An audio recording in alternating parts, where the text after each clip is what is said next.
siapa orang yang dikatakan dia itu adalah mahram. Ibu bapak para jamaah sebenarnya istilahnya mahram, bukan muhrim. Kita terbiasa dengan istilah muhrim, sementara arti muhrim itu adalah orang yang berihram. Mahram adalah orang yang kita haram menikah dengan dia.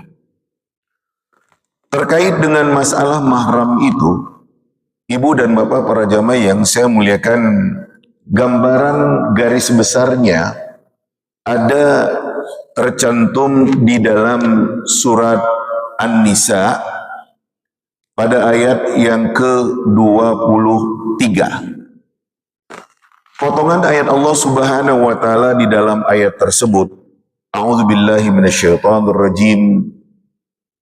Hurrimat 'alaikum ummahatukum wa banatukum wa akhawatukum wa ammatukum wa khalatukum wa banatul akhi wa banatul ukhti wa ummahatukumul lati arda'nakum wa akhawatukum minar radha'ah wa ummahatu nisaikum wa rabaibukumul lati fi hujurikum min nisaikumul lati dakhaltum bihin fa illam takunu dakhaltum bihin fala junaha alaikum wa halailu abnaikumul ladzina min aslabikum wa an tajma'u bainal ukhtain illa ma qad salaf innallaha kana ghafurar rahima. Kata Allah Subhanahu wa taala di dalam ayat ini, hurrimat 'alaikum ummahatukum, diharamkan bagi kalian ibu kalian, wa banatukum, anak perempuan kalian, wa ammatukum, saya ulang, wa akhawatukum, saudara kalian yang perempuan, wa ammatukum, bibi kalian dari jalur ayah, wa khalatukum, bibi kalian dari jalur ibu, wa banatul akh, anak saudara kamu yang laki-laki dalam kurung keponakan, wa banatul ukht, anak dari saudara kamu yang perempuan keponakan, wa ummahatukumul lati arda'nakum, ibu yang menyusui kalian, wa akhawatukum minar radha'ah, saudara sesusu, wa ummahatu nisaikum, ibu istri kalian dalam kurung mertua, wa rabaikumul lati fi hujurikum, dan anak tiri kamu yang ada di dalam pemeliharaanmu, min nisaikum, dari wanita yang kamu nikahi, allati dakhaltum bihin, yang kamu bergaul dengannya, fa illam takunu dakhaltum bihin, jika kamu tidak bergaul dengan wanita itu, fala junaha alaikum, tidak ada dosa atas kalian untuk menikahi anaknya. Wa halailu abnaikumul ladzina min aslabikum, istri dari anak kandung kamu, wa antajma'u bainal ukhtain, dan tidak boleh kamu mengumpulkan di antara dua bersaudara, illa ma qad salaf, kecuali apa yang sudah berlalu. Innallaha kana ghafurar rahimah, sesungguhnya Allah Subhanahu wa taala itu dia maha pengampun lagi maha penyayang. Ini ayat Allah Subhanahu wa taala yang berbicara tentang mahram. Kalau kita simpulkan, ibu dan bapak para jamaah yang saya muliakan, yang menjadi mahram seseorang itu dari gambaran ayat Allah Subhanahu wa taala ini, pertama ada yang terkait dengan nasab dalam kurung hubungan darah.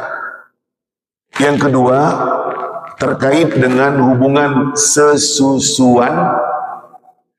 Yang ketiga terkait dengan adanya ikatan perkawinan. Ini yang kita lihat dari ayat Allah Subhanahu wa taala yang menjelaskan kepada kita bahwasanya orang-orang ini yang disebutkan di dalam ayat tadi haram menikah dengan dia. Ibu bapak para jamaah yang saya muliakan,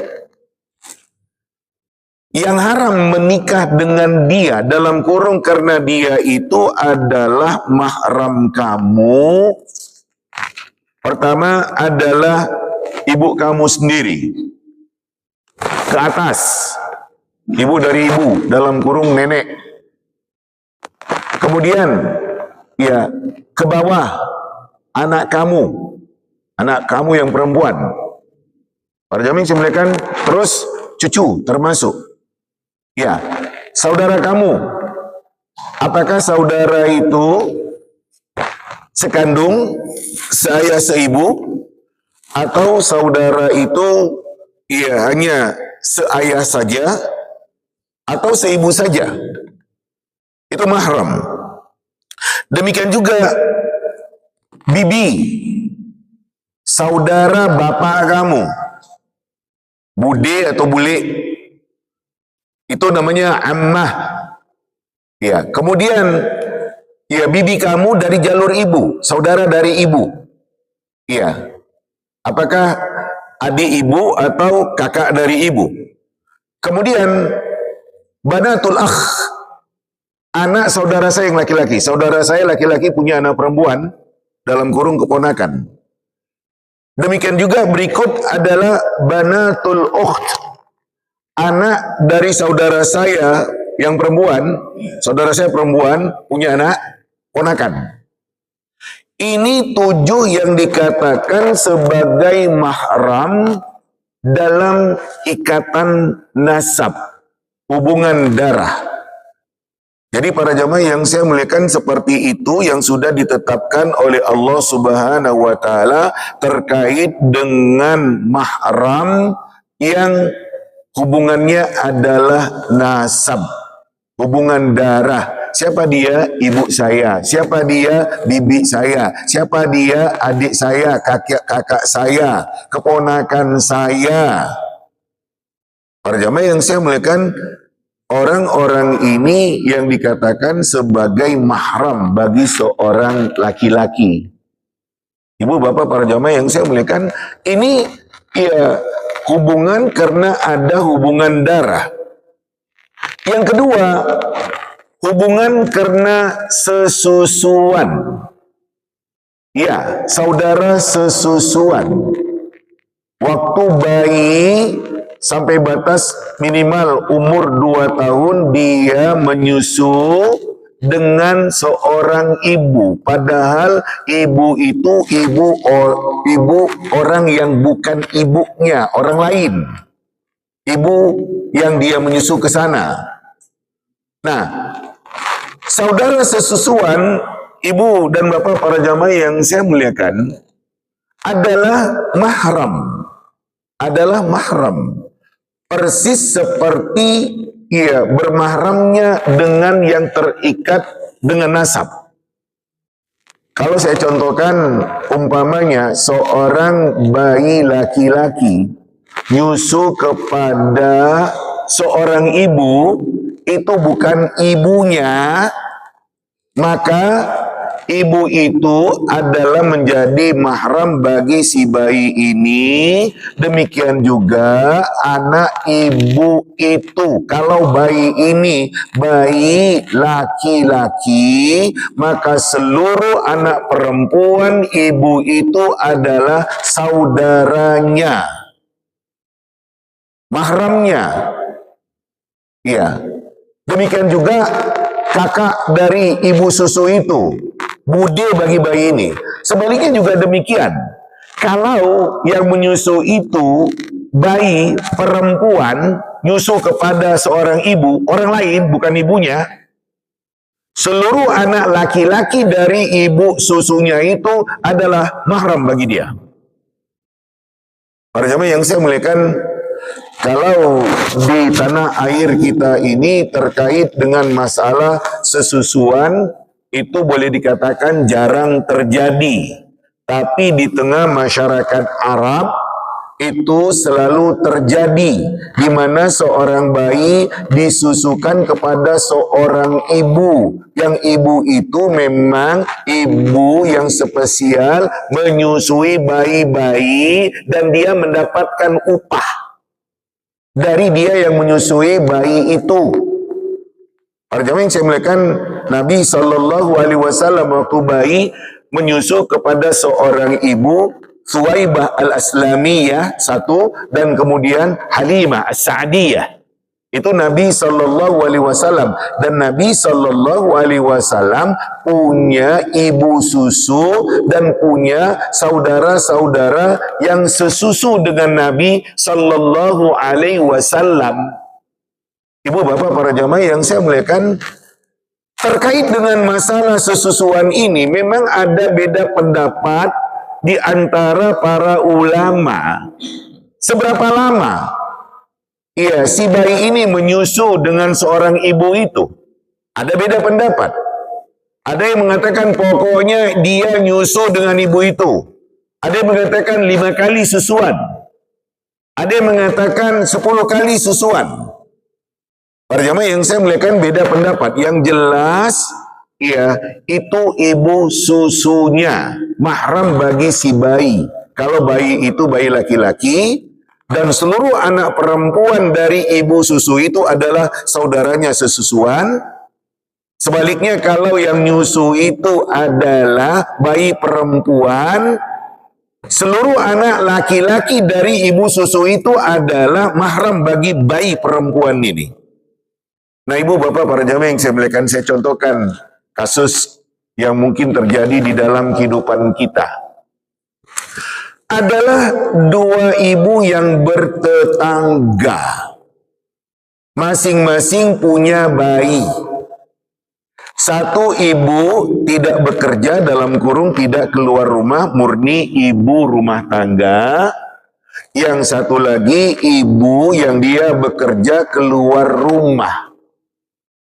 Di suatu hari, bayi dari ibu yang bekerja ini nangis sejadi-jadinya. Ada babysitter, ada pembantu yang memang selama ini ngasuh bayi itu, tapi tidak pernah mau diam. Dikasih susu, kaleng umpamanya susu formula, tidak mau diam. Sudah kewalahan si babysitter itu untuk mengatasi si bayi ini, tapi tidak mau diam. Ada apa? Kata ibu tetangga yang juga punya bayi. Ini bu, gak mau diam dari tadi, nangis sejadi-jadinya. Mungkin haus. Iya, tadi saya berikan susu formula, susu kaleng, nggak mau. Coba bawa kemari. Disusui bayi itu. Disusui bayi itu. Ibu dan bapak yang saya muliakan, ini bayi laki-laki. Saya katakan, saya contohkan, 2 ASI ibu itu habis diminum oleh bayi laki-laki ini. Diam dan tertidur. Akibat disusui seperti itu, dia bermahram. Bermahram. Dan ini harus disampaikan. Harus disampaikan. Ternyata setelah disampaikan, si ibu yang bekerja itu malah mengatakan, bu tolonglah bayi saya. Kalau dia rewel, kalau dia mau nyusu, biarlah ibu susukan dia. Nanti ibu tak beri. Nah seperti itu. Bu, akibatnya anak ibu bermahram dengan saya. Saya ibu susunya. Bayi ibu kan laki-laki. Anak saya yang perempuan itu mahram bagi anak ibu. Nggak apa-apa. Biarkan. Nah, inilah poinnya. Ketika bayi disusui oleh seorang ibu, akan berakibat dia bermahram dengan ibu susunya dan dengan semua anak ibu itu. Kalau bayi yang nyusu ini adalah bayi laki-laki, seluruh anak perempuan ibu itu adalah saudara sesusunya. Sebaliknya kalau bayi ini bayi perempuan nyusu ya kepada seorang ibu, seluruh anak laki-laki ibu itu adalah saudara sesusuannya. Haram menikah selamanya karena ASI yang diminum oleh seorang bayi dalam batas ya usia 2 tahun itu akan menjadi darah daging. Makanya haram menikah dengan semua saudara sesusuan. Ibu dan bapak para jamaah yang saya muliakan, seperti itu hukum yang ditetapkan oleh Allah Subhanahu wa Ta'ala. Sehingga kita katakan di suatu saat ada orang bertanya kepada seorang laki-laki yang sudah dewasa, kamu kok akrab sekali dengan ibu itu? Kamu kan orang Sumatera, ibu itu kan ibu orang Kalimantan. Iya, itu ibu susu saya. Waktu bayi saya nyusu dengan ibu itu. Ibu saya kerja, iya, kemudian saya nyusu dengan ibu. Ibu itu tetangga kami. Ya seperti itu. Jadi ini yang dikatakan saudara sesusuan. Ibu susunya adalah seperti ibunya sendiri, demikian juga saudara-saudara sesusuan yaitu anak ibu yang menyusui ya si bayi ini. Ini yang terkait dengan saudara sesusuan. Yang ketiga, ibu dan bapak yang saya muliakan, yang terkait dengan hubungan perkawinan yang di dalam ayat ini dijelaskan ummahatu nisaikum, ibu dari istri kamu dalam kurung mertua. Ya, bermahram. Jadi para jamaah yang saya muliakan, laki-laki menikahi seorang wanita, ibu dari istrinya itu adalah mahram bagi dia. Dengan dia telah berakad menikahi seorang wanita, maka ibu itu adalah ibunya juga, ibu mertua yang kita sebut di dalam kehidupan kita. Sebaliknya juga demikian, perempuan menikah dengan seorang laki-laki, bapak dari suaminya itu adalah mahram bagi wanita ini. Itu yang kita sebut dengan mertua. Siapa itu? Bapak saya. Loh, ya bapak mertua. Iya, bapak mertua. Seperti itu. Nah, suatu yang harus kita garis bawahi di dalam masalah ibu mertua atau bapak mertua. Saya selalu menekankan, saya katakan ketika seseorang menikah, saya selalu katakan, hei ibu bapak mertua kamu itu adalah ibu kamu juga, bapak kamu juga. Hei perempuan, yang kamu menikah dengan seorang laki-laki, bapak dari suami kamu itu bapak kamu juga. Ibu dari suami kamu itu adalah ibu kamu juga.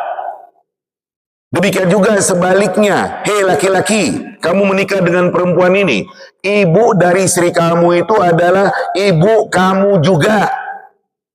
Iya, bapak dari suami kamu itu adalah bapak kamu juga. Para jamaah yang saya muliakan, ini dia yang dikatakan hubungan musaharah karena ikatan perkawinan. Jangan menganggap ibu istri itu orang lain. Bapak suami itu orang lain atau sebaliknya. Gak benar. Salah. Di awal menikah, prinsip yang dikatakan oleh agama ini harus tertanam. Iya, harus tertanam. Jangan menganggap ibu mertua, bapak mertua dari kedua belah pihak yang ada menganggap orang lain. Gak. Itu tadi. Hei suami istri, bapak dan ibu mertua kamu itu adalah bapak kamu juga, ibu kamu juga. Saya selalu memberikan ilustrasi gambaran karena nggak ngerti hukum. atau keterpisahan hati. Ketika ibu bapak mertuanya dari seorang istri datang dari desa, dia bilang kepada suaminya, tuh bapak kamu datang, ibu kamu datang dari desa, bawa ayam, bawa pisang. Kalimat seperti ini gambaran tidak ngerti hukum atau terpisahnya hati. Terpisahnya hati. Seorang wanita dalam kurung istri bilang kepada suaminya, tuh ibu kamu datang dari desa, tuh bapak kamu datang dari desa, bawa ayam, bawa pisang. Gak boleh. Itu kata-kata yang saya katakan ini nggak ngerti hukum ini perempuan ini. Atau ada keterpisahan hati antara dia dengan keluarga suaminya. Seharusnya lah dia sebagai istri, ya ketika ibu dan bapak mertuanya datang, dia mengatakan, ya Allah, Bu, Pak, kok nggak ngasih tahu datang? Ya Allah, disongsong, disambut, dihormati, dimuliakan. Kenapa? Karena ini ibu saya juga, bapak saya juga. Perlu ditekankan hal ini kepada setiap orang ketika dia menikah. Anak-anak kita ketika menikah harus kita tanamkan prinsip seperti ini. Bapak, ibu, mertua kamu itu adalah bapak kamu juga, ibu kamu juga. Dua-duanya sadar. Jangan terpisah hati. Jangan melanggar hukum yang sudah ditetapkan. Ibu dan bapak para jemaah yang saya muliakan. Iya. Gambaran yang lain yang bisa saya kemukakan dalam masalah ini adalah ketika umpamanya ibu dan bapak mertua itu sakit, si istri bilang kepada suaminya, ya ibu sakit di desa sana. Janganlah seorang suami mengatakan, pergi saja kamu lihat bapak kamu, lihat ibu kamu. Enggak benar. Seharusnya dia sebagai suami mengatakan, sakit dah? Iya, ayo segera kita lihat. Barangkali perlu kita masukkan ke rumah sakit. Itu seharusnya, karena ayah ibu mertua itu adalah ayah ibu kamu juga. Saya katakan perlu menanamkan prinsip ini kepada anak-anak kita ketika akan menikah. Jangan dia beranggapan bapak ibu mertuanya itu bukan bapak dia, bukan ibu dia. Itu kan bapak suami saya, ibu suami saya. Atau sebaliknya, itu kan bapak ya dari istri saya, ibu dari istri saja. Gak boleh kamu beranggapan seperti itu. Itu yang saya katakan tadi. Bapak ibu mertua itu adalah bapak ibu kamu juga. Karena terikat dengan hubungan ya perkawinan itu. Jadi jangan anak hanya merasa dia yang menikah, dia yang kawin, dia yang berumah tangga, sementara keluarga tidak terikat, tidak merasa terikat. Ini berbahaya ini kalau seperti itu. Itu saya katakan barangkali nggak ngerti hukum, barangkali karena keterpisahan hati. Ibu dan bapak para jamaah yang saya muliakan seperti itu permasalahannya. Makanya kita harus tanamkan prinsip apa yang dikatakan di dalam ayat bahwasanya bapak dan ibu mertua itu adalah bapak bagi masing-masing mereka, suami istri yang ada. Ibu dan bapak para jamaah yang saya muliakan, ini yang kita katakan bermahram karena ikatan perkawinan antara menantu dengan mertua. Bermahram karena terikat dengan perkawinan. Kemudian di dalam ayat ini dijelaskan rabaibukumul lati fi hujurikum min nisaikum. Anak tiri kamu yang ada di dalam pengasuhan kamu dari istri kamu yang ada. Ibu dan bapak, syaratnya kata Allah, allati dakhaltum bihin, yang kamu bergaul, berhubungan ya dengan wanita itu. Saya contohkan, ibu dan bapak para jamaah yang saya muliakan, seorang laki-laki, seorang bapak menikah dengan seorang janda yang punya anak perempuan. Dia menikah dengan seorang janda yang punya anak perempuan. Anak dari istri yang dinikahnya itu adalah mahram bagi dia. Ya, seperti itu. Ya. Apakah memang ada di dalam pengasuhan dia? Ini gambaran ayat. Ya, seperti itu ada dalam pengasuhannya karena ini dari sejak kecil atau enggak? Yang jelas dia bergaul dengan ibu si anak perempuan ini, maka anak tiri ini adalah bermahram dengan bapaknya, bapak sambung, suami sambung dari ibunya, karena si ibu ini suaminya meninggal, dia menikah dengan seorang laki-laki. Ya, sebaliknya juga demikian, anak laki-laki dengan ibu sambungnya. Istri dari bapak saya. Itu ibu kamu? Iya, ibu saya. Loh, katanya ibu kamu udah meninggal. Iya, ibu sambung. Seperti itu. Jadi ibu, bapak, para jamaah yang saya muliakan, anak yang di dalam ayat ini dikatakan anak perempuan yang ada di dalam pengasuhan kamu dari istri kamu yang kamu bergaul dengan dia. Nah, kemudian kata Allah Subhanahu wa taala, "Fa illam takunu dakhaltum bihinna fala junaha 'alaikum." Jika kamu tidak bergaul dengan perempuan itu, nggak ada dosa kalau kamu menikahi anaknya. Laki-laki, contoh, laki-laki tertarik kepada seorang janda. Setelah diamati, gak jadi nikah dengan janda itu, malah nikah dengan anak si janda.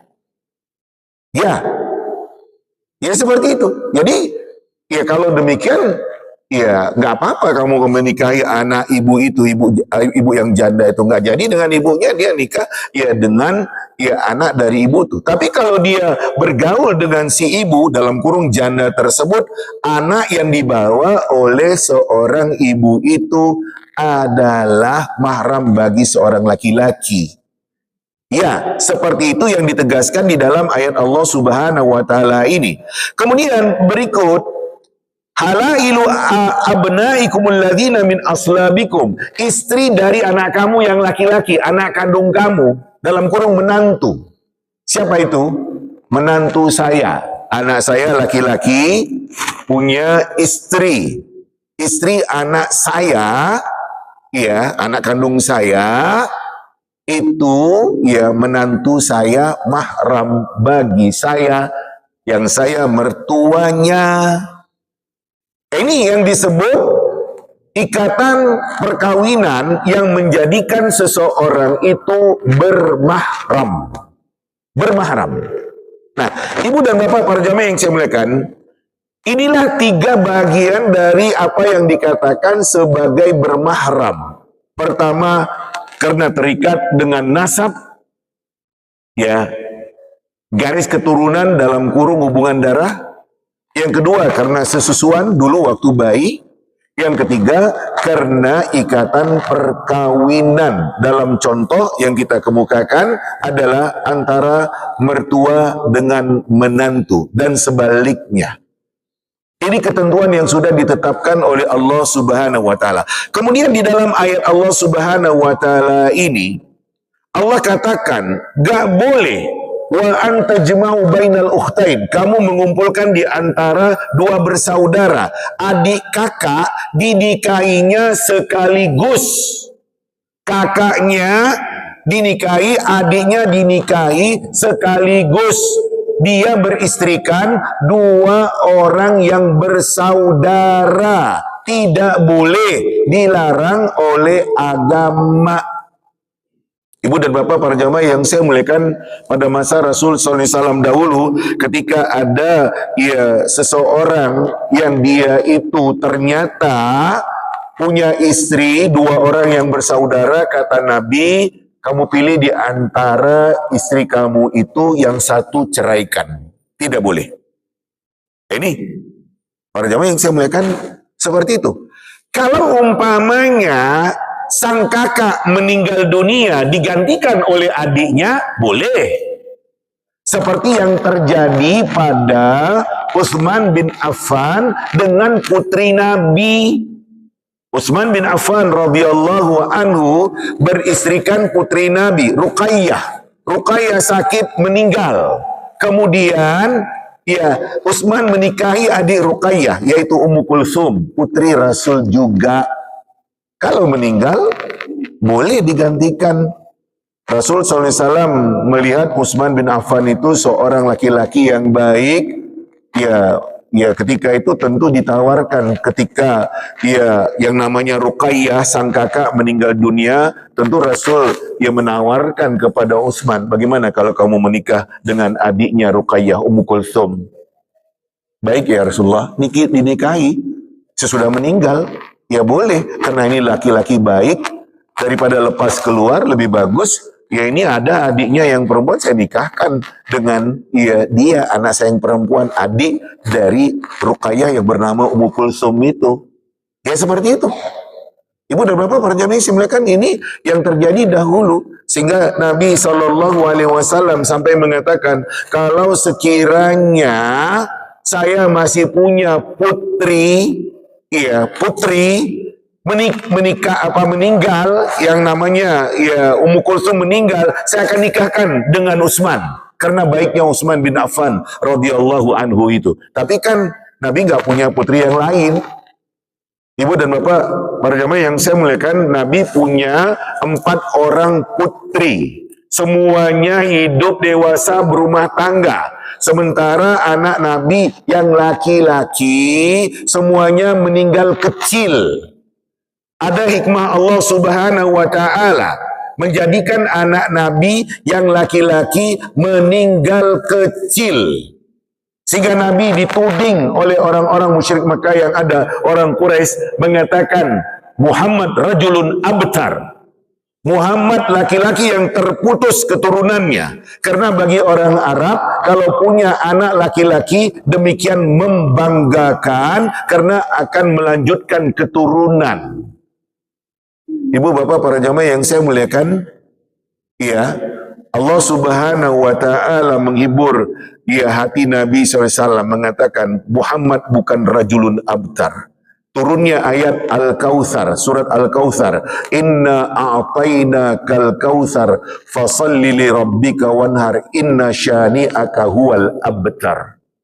Sesungguhnya kami sudah memberikan nikmat yang demikian sangat banyak kepada engkau Muhammad. Salatlah engkau karena Tuhanmu dan menyembelihlah engkau karena Tuhanmu.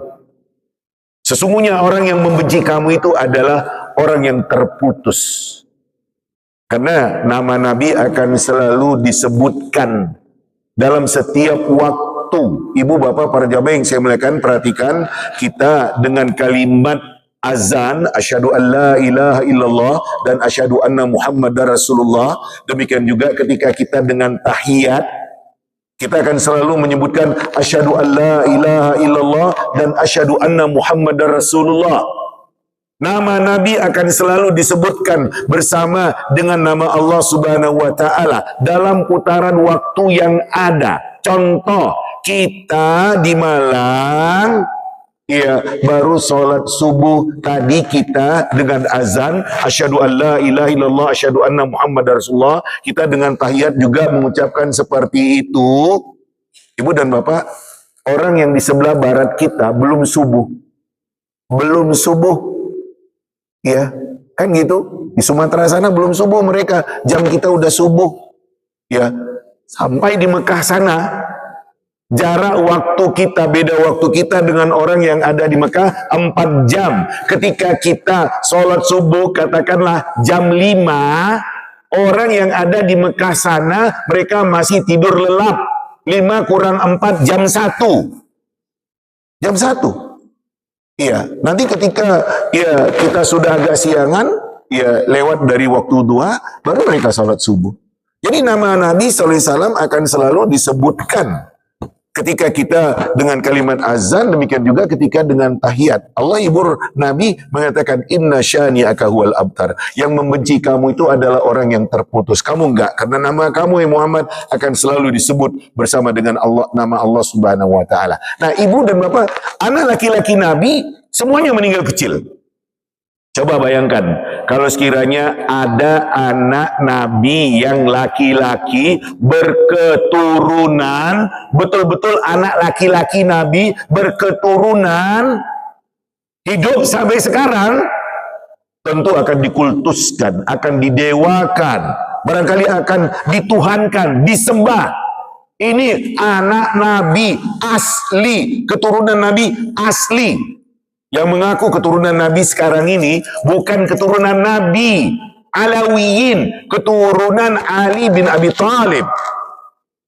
Iya, keturunan Ali bin Abi Thalib.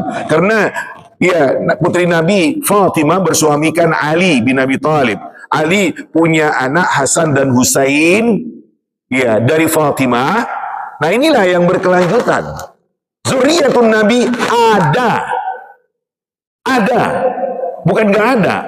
Karena nanti kata Nabi terkait dengan Imam Mahdi yang akan turun, kata Nabi itu keturunan Nabi dalam kurung anaknya Fatimah dari ya, Ali bin Abi Thalib. Namanya seperti nama aku, nama bapaknya nama bapak aku.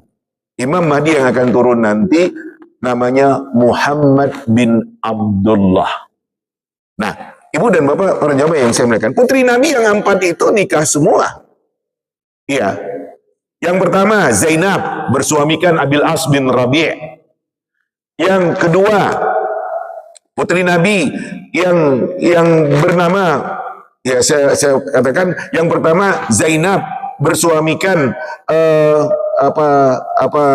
Zainab putri Nabi bersuamikan Abil As bin Rabi. Kemudian Utsman bin Affan beristrikan Ruqayyah dan Ummu Kulsum. Kemudian putri Nabi yang bernama Fatimah bersuamikan Ali. Semua anak putri Nabi yang perempuan ya itu menikah, berumah tangga. Tapi keturunannya yang ada adalah keturunan dari Ali dengan Fatimah radhiyallahu anhuma. Nah, ibu bapak para jamaah yang saya muliakan, keberadaan apa yang kita katakan di dalam ayat Allah Subhanahu wa taala, dikatakan oleh Allah Subhanahu wa taala terkait ya mengawini 2 orang bersaudara sekaligus tidak boleh, haram hukumnya.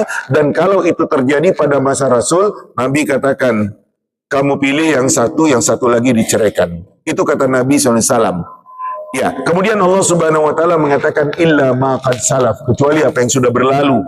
Sebelum turun ayat Allah Subhanahu wa taala ini, innallaha kana ghafurar rahima, sesungguhnya Allah Subhanahu wa taala itu, Allah itu Maha Pengampun lagi Maha Penyayang. Jadi ibu-ibu, bapak-bapak para jamaah yang saya muliakan, yang kita simpulkan dari gambaran ayat Allah Subhanahu wa taala ini adalah tentang mahram dalam 3 bentuk. Yang satu karena ikatan nasab sedarah, yang kedua karena sesusuan waktu bayi dulu, yang ketiga adalah karena hubungan perkawinan, seperti contoh antara menantu dengan mertua. Ini yang dikatakan bermahram. Makanya ketika ya dikatakan bermahram ya dekat. Tapi kalau bukan bermahram, tidak termasuk seperti yang dikatakan oleh ayat Allah Subhanahu wa taala ini kalau tidak bermahram ya dia orang lain. Karena ya bisa menikah dengan dia. Contoh ibu bapak para jamaah yang saya muliakan, seorang laki-laki demikian mudah membawa adik istrinya yang perempuan ke sana kemari berduaan. Ini tidak boleh. Diboncenglah adik ipar ini ke sana kemari, diantarkan ke sana kemari, sementara dia sudah dewasa. Ini tidak boleh. Bisa terjadi hal-hal yang tidak diinginkan nantinya. Jadi nggak boleh seorang laki-laki dengan adik iparnya yang sudah dewasa. Ya, diantar ke sana kemari, dibonceng pakai sepeda motor ke sana kemari. Tidak boleh. Kenapa? Ya, kamu bisa nikah dengan adik istri kamu itu dikala umpamanya sang istri meninggal dunia digantikan oleh adiknya, kan boleh. Makanya kita katakan dia bukan mahram, bukan mahram. Jadi harus ada batasan-batasan pergaulan. Kita katakan tidak seenaknya bonceng adik ipar, adik dari istri yang sudah dewasa diantarkan kemana-kemana. Itu tidak benar, bertentangan dengan apa yang dikatakan oleh agama. Islam ini kan ingin jangan ada rumah tangga yang terganggu, yang terpecah karena kasus-kasus yang kita katakan melanggar ketentuan agama yang ada. Ibu-ibu, bapak-bapak, para jamaah yang saya muliakan, apa yang dikatakan oleh Allah Subhanahu wa taala, demikian juga yang dikatakan oleh Rasul di dalam hadis-hadisnya, ini mahram, memang iya. Dan memang kita katakan kalau ada seseorang yang dekat sekali, iya, karena itu mahramnya, memang iya. Siapa dia? Adik saya. Iya, adik saya. Orang-orang umpamanya di Malang ini nggak tahu itu adik dia. Pak, saya kok lihat Anda bersama dengan seorang wanita. Iya, itu kan bukan istri kamu. Iya, bukan istri saya. Itu adik saya. Adik saya. Adik kandung saya datang dari Jakarta sana, saya bawa jalan ke sana kemari di Malang ini, nggak apa-apa. Adik saya kok. Kalian aja nggak tahu itu adik saya. Apakah adik saya itu adik seayah seibu kandung, adik seayah saja, atau adik seibu saja? Ya, pokoknya itu adik saya. Adik saya itu mahram saya. Jadi kalau saya bawa dia keliling jalan ke sana kemari di Malang ini, orang-orang nggak tahu, loh, kok dia bonceng perempuan kemana-mana? Siapa itu? Jangan, ya, difitnah. Tanyakan dulu. Itu adik saya. Dia datang dari Jakarta ingin jalan-jalan di Malang. Wis tak bawa jalan. Ya, saya antar ke sana kemari jalan. Ya, ya, seperti itu. Jadi ibu-ibu, bapak-bapak, para jamaah yang saya muliakan, hukum yang sudah ditetapkan oleh Allah ada di dalam ayat Al-Quran, ada di dalam hadis Nabi SAW. Permasalahan yang kita bicarakan ini terkait dengan mahram, maka ketika kita katakan memang iya, ini mahram, maka dekatlah seseorang itu dengan orang yang kita katakan itu adalah mahramnya karena terikat dengan hubungan nasab, karena sesusuan, atau karena terikat dengan ikatan perkawinan. Yang bukan mahram ada batasan-batasan dan tidak boleh dilanggar karena Islam ingin menjaga rumah tangga kita jangan sampai terjadi hal-hal yang tidak diinginkan. Ibu-ibu, bapak-bapak, para jamaah yang saya muliakan, inilah seputar ya mahram yang saya angkatkan dari ayat Allah Subhanahu wa taala yang tercantum di dalam surat An-Nisa pada ayat yang ke-23. Rincian-rinciannya ada di dalam penjelasan hadis-hadis Nabi Sallallahu Alaihi Wasallam.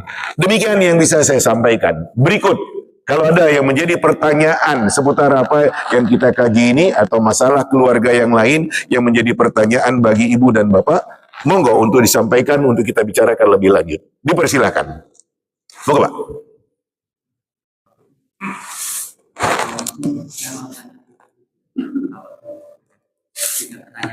Tentang? Oh gitu. Yang pertama, bapak si laki-laki ini membawa anak, si perempuan membawa anak, Ya. apakah itu menjadi nikah? Sama-sama dua anak. Oke, lanjut.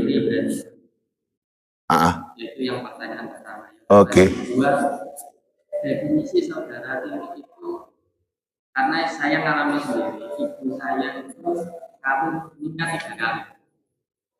Berarti saya punya kakak dari suami ibu yang pertama, suami ibu yang kedua. Lah ini apa dinamakan masih saudara kandung atau saudara tiri, atau kalau dari definisinya kan berarti saudara kandung karena satu ibu, tapi beda.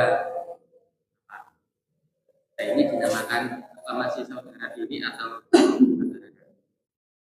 Pertanyaan ketiga, dalam hal fikih kita dengan istri itu kan sebenarnya bukan mahram karena boleh menikah. Pada masalah toharo wudu, statusnya ini bagaimana? Oke. Ya, karena ada saya membaca kalau seperti ini Ya. Baik, para jamaah yang saya muliakan. Saya pernah mendapatkan ungkapan dari seseorang ketika saya bertanya kepada dia, kamu udah beristri ya? Sudah, kata teman saya itu, yang dia ikut haji bersama dengan saya. Dia mengeluarkan kata-kata, kalimat, ibu saya, mertua saya. Ibu saya, mertua saya. Setelah dia jelaskan lebih lanjut, bapaknya setelah istri sang bapak meninggal, kawin lagi menikah dengan seorang janda. Yang janda itu punya anak perempuan. Laki-laki ini, anak si bapak, nikah dengan anak ibu sambungnya. Boleh. Boleh. Itu yang dia bilang, ibu saya, mertua saya. Kok bisa? Iya, bapak kan setelah ibu meninggal menikah dengan seorang perempuan, janda. Ibu itu, janda itu punya anak perempuan. Saya nikah dengan anak ibu itu. Sehingga dia mengatakan, ibu saya, mertua saya. Jadi kalau sama-sama bawa anak, si duda, si bapak punya anak. Bawa anak. Si ibu janda punya anak. Kemudian di antara anak ini menikah halal. Boleh. Orang bapaknya beda kok. Jadi itu. Jadi boleh. Ya. Ya, dari sejak kecil ya, belum dewasa gitu ya. Bapak menikah dengan seorang wanita, bapak ini udah punya anak tapi masih kecil-kecil. Kan gitu, belum dewasa. Si ibu, suaminya meninggal, bawa anak, masih kecil-kecil. Nah, mereka kan, bersama dalam rumah tangga karena menyatu. Tapi setelah dewasa, antara anak ini menikah, boleh. Iya, boleh. Karena kan bapaknya beda. Ya, ini kan bapaknya ini. Ibu itu kan bapaknya, suaminya kan itu, laki-laki itu. Ini kan anak-anak dia. Ya, jadi makanya kalau masih kecil-kecil, oke lah mereka bersama dengan demikian sangat dekat. Tapi kalau sudah dewasa, ingat, itu bukan mahram kamu. Harus ingat itu. Kenapa? Ya kamu bisa nikah dengan dia. Ya, aku tak menikah ya dengan anak ibu. Loh, lah iya, kan boleh? Boleh. Jadi ini kasus yang pertama tadi halal. Karena masing-masing bawa anak, kan gitu. Ibu menikah 3 kali. Ibu menikah dengan suami pertama, punya anak. Ibu menikah dengan suami kedua, punya anak. Ibu menikah dengan suami ketiga, punya anak. Iya, saudara seibu. Mahram. Karena kami, anak ibu, kendatipun bapak kami beda, yang ngandung itu kan ibu yang satu. Jadi mahram, seibu. Itu tadi, ibu menikah, sudah punya anak dari suami pertama, menikah lagi dengan suami kedua, punya anak dari suami kedua. Ya kan? Kan yang hamil kan ibu ini, ibu saya. Menikah lagi karena bapak meninggal yang kedua, menikah lagi dengan laki-laki ketiga, punya anak lagi. Satu ibu, mahram. Siapa dia? Iya, saudara saya. Ibu kami sama, memang bapak kami beda. Ya, bapak saya namanya si Anu, bapak yang ini namanya si Anu, bapak yang ini namanya si Anu, tapi ibu kami sama. Seibu bermahram. Seperti demikian. Ya, ibu dan bapak para jamaah yang saya muliakan, wanita yang dinikahi semula memang orang lain. Tapi dengan menikah istri saya, segalanya boleh. Laki menikah dengan seorang wanita, sebelumnya kan memang orang lain. Tapi kan Allah, agama menghalalkan. Antara suami istri itu tidak ada pembatas sama sekali. Tidak ada pembatas sama sekali. Siapa dia? Istri saya. Istri saya. Ibu dan bapak, ada pendapat dalam mazhab Syafi'i, ya, batal wudhu suami istri bersentuhan. Jawabnya, pendapat itu dilemahkan. Dilemahkan. Ibu dan bapak para jamaah yang saya muliakan, kenapa dilemahkan? Loh, buktinya kehidupan Rasul dengan istrinya. Ya, Nabi tahajud, sholat malam. Aisyah istri Nabi, karena suasana gelap, meraba, mencari-cari Nabi. Kaki Nabi yang lagi sujud disentuh oleh tangan Aisyah. Dan Nabi terus sholat. Kalau nggak batal, tentu kan Nabi batalkan sholatnya.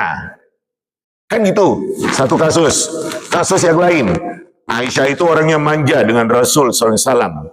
Kalau Nabi sholat, selalu dia mengulurkan kakinya di hadapan Nabi yang lagi sholat. Waktu Nabi akan sujud, dihindarkan oleh Nabi kaki Aisyah. Kan nyentuh kaki Aisyah. Kan nyentuh kaki Aisyah. Ya kalau memang batal, tentu Nabi nggak lakukan itu. Suami istri tidak ada pembatas sama sekali antara mereka berdua. Loh, kan buktinya kan tidur bersama, semua-semuanya.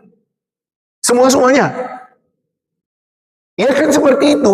Kok dikatakan batal wudhu?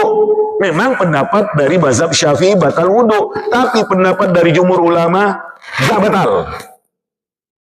Tidak batal. Nah, kan gitu dia. Ini saya selalu contohkan seperti ini. Kasus model seperti ini.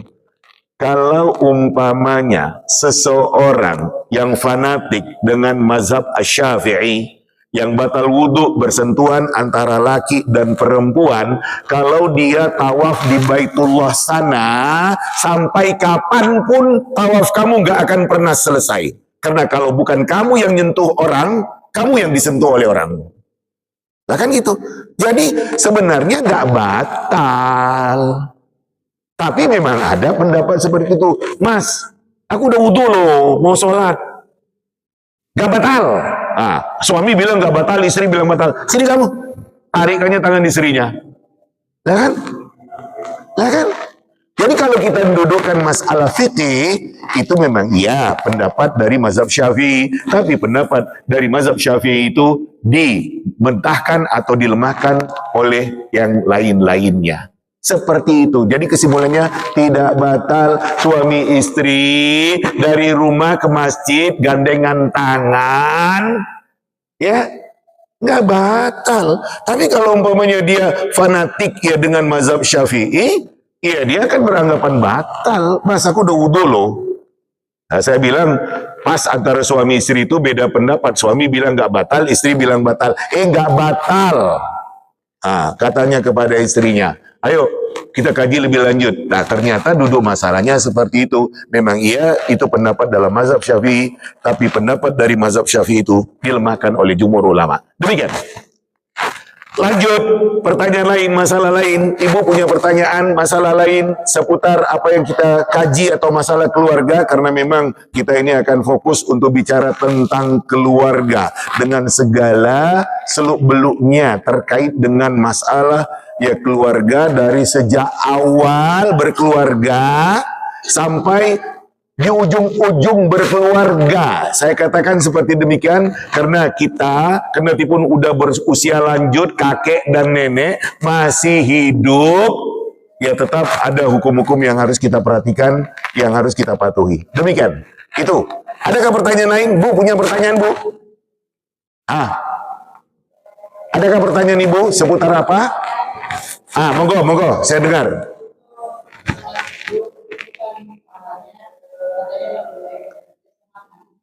Ya.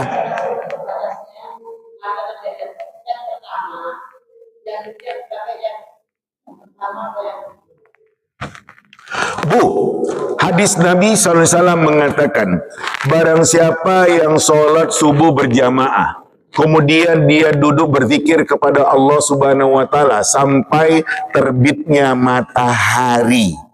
Iya, kemudian dia sholat 2 rakaat sama dengan pahala melakukan haji dan umrah sempurna. Hadis riwayat Tirmidzi, tingkat hadisnya hasan, baik. Bu, ketika timer berbunyi, ya terbit syuruk, itu waktu terlarang sholat, gak boleh terbit. Ya, itu syuruk. Pada waktu syuruk, ketika ditunjukkan oleh timer jam yang ada, gak boleh sholat.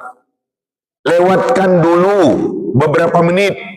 Saya melihat di Masjid Nabawi, itu di jam yang ada 15 menit sesudah syuruk yang ada. Saya katakan 15 menit oke, tapi 10 menit juga nggak apa-apa, 8 menit juga nggak apa-apa. Dengan arti kata, naiknya matahari itu dari terbitnya. Karena kita ini dilarang sholat ketika terbit matahari, pas nyembulnya matahari itu. Yang kedua, ketika pas tengahnya matahari, secara ukuran umum jam 12 siang. Yang ketiga, ketika terbenamnya matahari, pas turunnya matahari, ya, itu tidak boleh sholat, dilarang sholat. Jadi kalau seperti syuruk yang ada dalam kehidupan harian kita, lewatkanlah dari bunyi ya jam yang ada, paling tidak 7, 8 menit, 10 menit, atau saya nggak ada pekerjaan yang saya selesaikan, saya masih duduk baca Quran, berzikir, sampai lewat 15 menit baru sholat, itu yang benar. Tapi yang jelas tidak pas bunyi, ketika timer berbunyi yang menandakan syuruk, lewatkan dari waktu itu. Itulah waktu syuruk yang kata Nabi, seseorang yang melakukan sholat syuruk setelah tadinya dia duduk manis berzikir sholat subuh, termasuk kita yang ngaji ini, nah kemudian dia sholat syuruk, ya 2 rakaat sama dengan pahala melakukan haji dan umrah. Seperti itu rangsangan pahala terkait dengan sholat syuruk. Demikian, monggo Bu, silakan. Pertanyaan apa? Ada pertanyaan? Silakan. Adakah pertanyaan Ibu? Tidak ada? Bapak-bapak masih ada pertanyaan lain? Supaya kita lewatkan waktu kita dulu nih.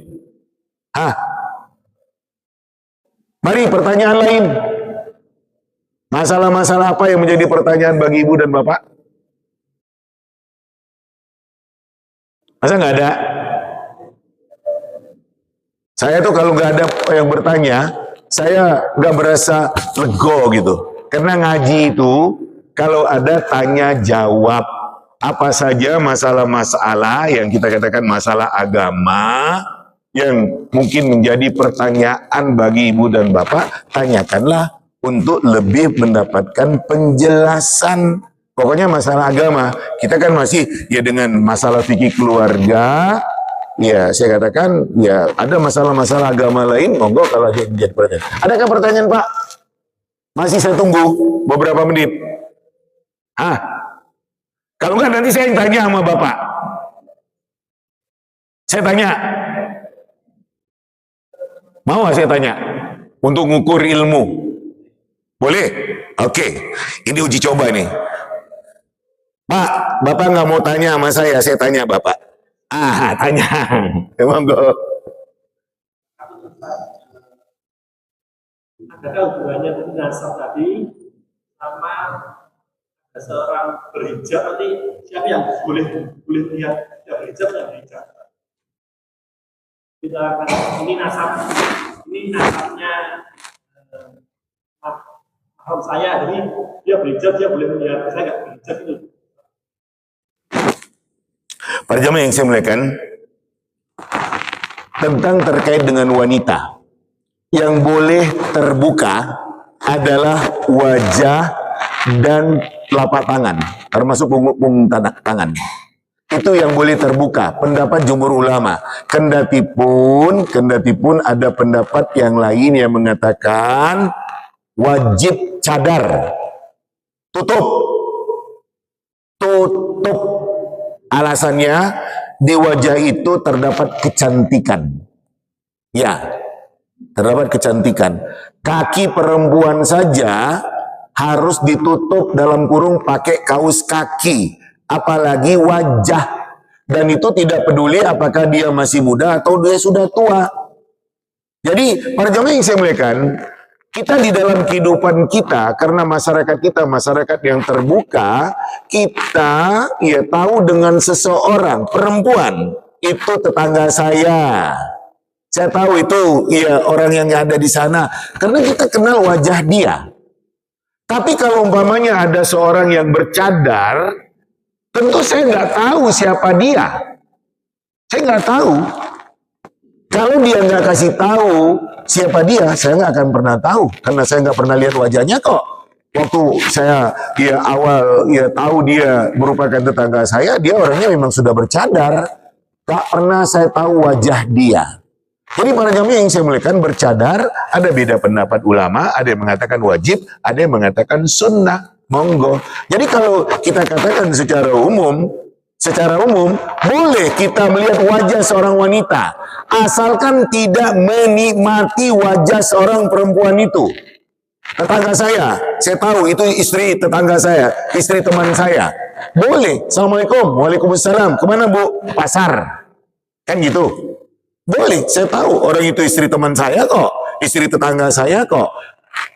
Yang paling penting adalah mengendalikan pandangan, tidak menikmati wajah seseorang. Apakah laki-laki menikmati wajah perempuan atau perempuan menikmati wajah laki-laki yang ganteng. Berdasarkan ayat kullil mu'minin yaghuddu min absarihim wa yahfazu furujahum wa kullil mu'minat yaghuddna min absarihinna wa yahfazna furujahun.